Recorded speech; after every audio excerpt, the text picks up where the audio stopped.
బైబిల్లోనేమో యెహోవా ఒక్కడే అని రాయబడింది. అయితే యెహోవాలు ఇద్దరు అని, ముగ్గురని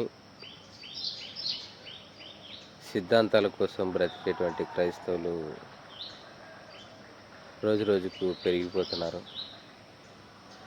మీరంతా సిద్ధాంతాల కోసం, మీరు నమ్మిన సిద్ధాంతాలను బలపరుచుకోవడం కోసం బోధలు చేయండి.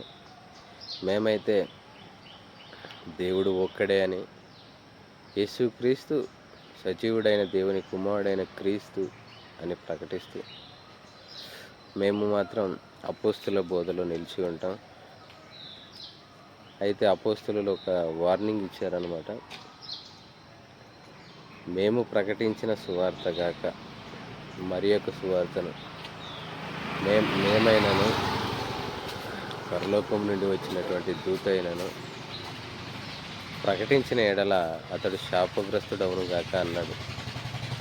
కనుక అపోస్తుల బోధ కాకుండా ఇంకా వేరే ఏ బోధ చేసినా వాళ్ళు శాపగ్రస్తులు అవుతారని బైబిల్ స్పష్టంగా తెలియజేసింది. కనుక యెహోవాలు ముగ్గురు లేదా ఇద్దరు అని అపోస్తలులు ఎందుకు చెప్పలేదు? ప్రవక్తలు ఎందుకు చెప్పలేదు? వ్రాయబడినటువంటి సంగతులను పరిశీలన పేరుతో ఎందుకు తప్పుదారిన పట్టిస్తున్నారు? ఎందుకు లేఖనాలను అపార్థం చేసుకుంటున్నారు? ఎందుకు క్రైస్తవులందరినీ భ్రమపరుస్తున్నారు? జకర్యా గ్రంథంలో యెహోవా ఒక్కడే అని అనేటువంటి మాట ఉంది. ఒక్కడే అంటే నా అర్థం ఏంటి? యేసుప్రభు అన్నాడు, నేను ఒక్కడనై ఉండక నేనును నన్ను పంపిన తండ్రియు ఉన్నాము అన్నాడు. ఇలా మనం ఆలోచిస్తూ ఉంటే యేసుప్రభు అన్నాడు వేరొక ఆదరణకర్త అన్నాడు. ముగ్గురు వేరు వ్యక్తులుగా కనబడుతున్నా వారికి ఉన్నటువంటి బంధము ఎంత గొప్పదో అది వ్రాయబడింది బైబిల్లో. ఏమన్నాడు? పరలోకమందు భూమి మీదను ఏ తండ్రిని బట్టి కుటుంబం అని పిలువబడుతున్నదో అన్నటువంటి మాట వ్రాయబడింది. అంటే భూమి మీద కుటుంబం ఉందని అందరికీ తెలుసు. మరి పరలోకంలో కూడా కుటుంబం ఉంది అంటే దాని అర్థం ఏంటి? ఒక్కడే ముగ్గురుగా ఉన్నాడనా? నేను ఒక్కడనే ముగ్గురుగా ఉంటే నేను కుటుంబం అనబడతానా? కనుక ఆలోచించండి, పరలోకంలో దేవునికి కుటుంబం ఉంది అని అంటున్నాడనంటే యేసుక్రీస్తు కుమారుడే, పరిశుద్ధాత్మ కూడా కుమారుడుగానే పిలువబడ్డాడు. కనుక మనం ఆలోచిస్తే ఇది అపోస్తుల బోధ కనుక ప్రవక్తలు చెప్పనేది, అపోస్తులు చెప్పనేది ఎవడైతే చెబుతాడో లేదా ఆ బోధను ఎవడైతే నమ్ముతాడో వాడు ఖచ్చితంగా శాపగ్రస్తుడు. కనుక మీరు అపోస్తుల బోధలో నిలిచి ఉంటారా లేదా ఈ త్రిత్వవాదుల పనికి మాలిన బోధలో నిలిచి ఉంటారా? ఆలోచించి మీరే నిర్ణయం తీసుకోండి. బైబిల్ మనకి చెప్పలేదు డైరెక్ట్గా, ఇండైరెక్ట్గా అర్థం చేసుకుని అంటే వీళ్ళు అర్థం చేసుకోవాలని అంటారు, కానీ యాక్చువల్గా అది అపార్థం చేసుకోవడమే. అర్థం చేసుకోవడం ఏమి ఉండదు అందులో. యేసుక్రీస్తు ఏం చెప్పలేదు, ప్రవక్తలు ఏం చెప్పలేదు, అపోస్తలులు ఏం చెప్పలేదు.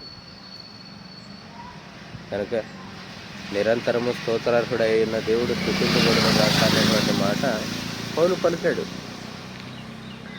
ప్రతి పత్రికలోనూ తండ్రిని దేవుని స్తుతిస్తే రోమపత్రికలో మాత్రం నిరంతరము స్తోత్రార్హుడై ఉండి అన్నటువంటి మాట ఎందుకు పలికాడు? ఎక్కడ స్తోత్రాలు చెల్లించాడు? ఫస్ట్ ఆఫ్ ఆల్ ఏ పత్రికలోనైనా స్తోత్రములు చెల్లించాడా పౌలు గారు? This is my question. ఎందుకంటే స్తోత్రార్హుడై ఉన్నాడు అని అంటే స్తోత్రాలు చెల్లించాలి. ఎక్కడ చెల్లించాడు? పౌలే కాదు, అపోస్తలులు ఎవరైనా చెల్లించారా? కనుక ఇలా మనం ఆలోచించుకుంటూ పోతే యేసుప్రభు దేవునికి స్తుతులు చెల్లించాడు, ఆరాధించాడు. కనుక ఇవన్నీ కూడా ఎందుకు అంటే కేవలం తండ్రి ఒక్కడే అని తెలియజేయడానికే. మనకు దేవుడు ఒక్కడే, ఆయనకి రావాల్సినటువంటి ఘనత ఆయనకే చెందాలి. యేసుక్రీస్తుకు దేవుడు ఘనత ఇచ్చేసాడు ఆల్రెడీ.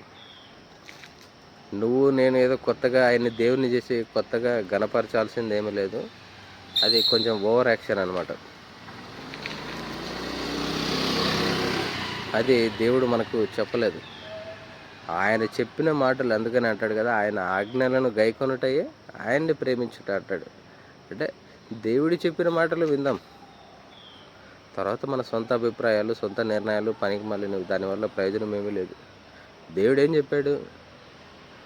యేసు దేవుని కుమారుడైన క్రీస్తు అని నమ్మునట్లు ఇవి రాయబడిన అన్నాడు. అంతే నమ్ముదాం. అంతకు మించి నేను ఇంకా ఎక్కువగా యేసుక్రీస్తుని ఇంకా ఎక్కువగా ఘనపరుస్తాను, మహిమపరుస్తానంటే నీ మహిమ వట్టిది. యేసుక్రీస్తుని మహిమపరిచేంత గొప్ప వాళ్ళం కాదు మనం.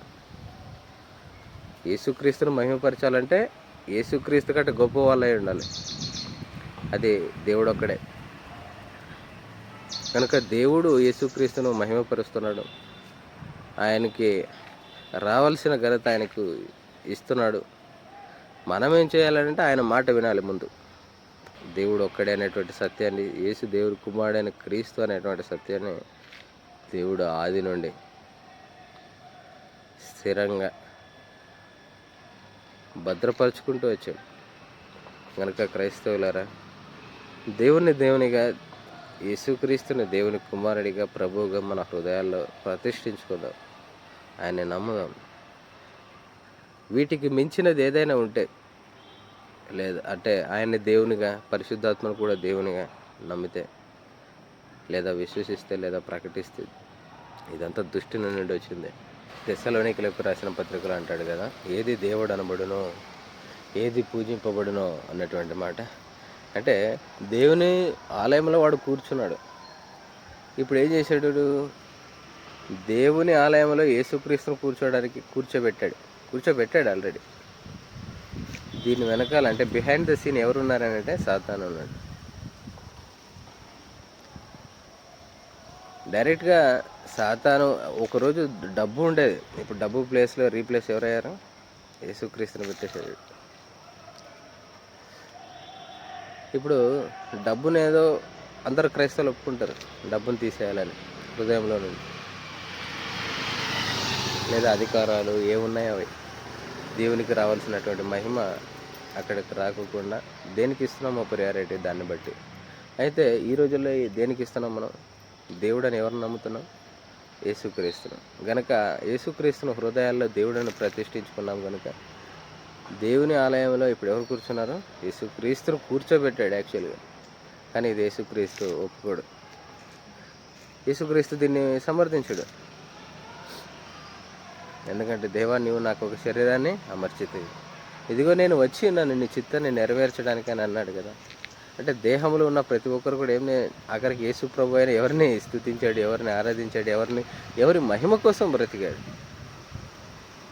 ఆలోచించండి. ఈ బోధ అంత సులువుగా అర్థం కాదు ఎవరికి. ఆయన ఆకర్షణలో ఉన్నవాడికి మాత్రమే అర్థమవుతుంది. మనం దేవుడు ఒక్కడేని నమ్ముదాం, యేసుక్రీస్తు దేవుని కుమారుడైన క్రీస్తు అని నమ్ముదాం, అపోస్తుల బోధలో నిలిచి ఉందాం.